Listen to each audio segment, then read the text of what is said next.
ઉત્તરકાશી જિલ્લાના ધરાલી વિસ્તારમાં વાદળ ફાટ્યા બાદ રાહત અને બચાવ કામગીરી ચાલી રહી છે। આપત્તિગ્રસ્ત વિસ્તારમાં વીજ પુરવઠો પુનઃસ્થાપિત કરવા માટે યુપીસીએલના કર્મચારીઓ મુશ્કેલ પરિસ્થિતિમાં કામ કરી રહ્યા છે।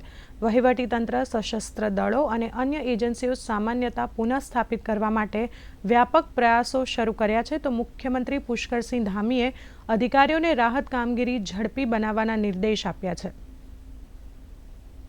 नानी का जो ब्रिज है वो धराली की आस था, क्योंकि धराली में जो रेस्क्यू ऑपरेशन है जिसमें जो श्रद्धालु फंसे हुए थे, अलग अलग जगह के तीर्थ यात्री फंसे हुए थे, उनको हेली के द्वारा नीचे उतार दिया गया, सुरक्षित स्थानों पर पहुंचा दिया गया।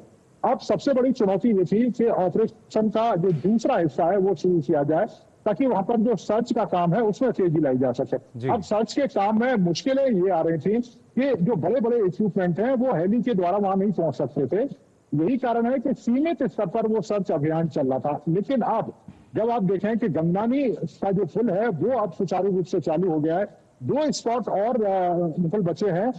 जिन 2 स्पॉटों को कवर करने के बाद, यानी कि जहां पर रोड कनेक्टिविटी अभी ठीक नहीं है, उस रोड कनेक्टिविटी को भी अब तेजी के साथ सही कर लिया जाएगा। और मुझको लगता है कि कल शाम तक हर्षिल तक जो रास्ता है वो सुचारू रूप से चालू हो जाएगा और उसके बाद रेस्क्यू ऑपरेशन, खासतौर से वहां सर्च ऑपरेशन है, उसमें काफी तेजी आएगी।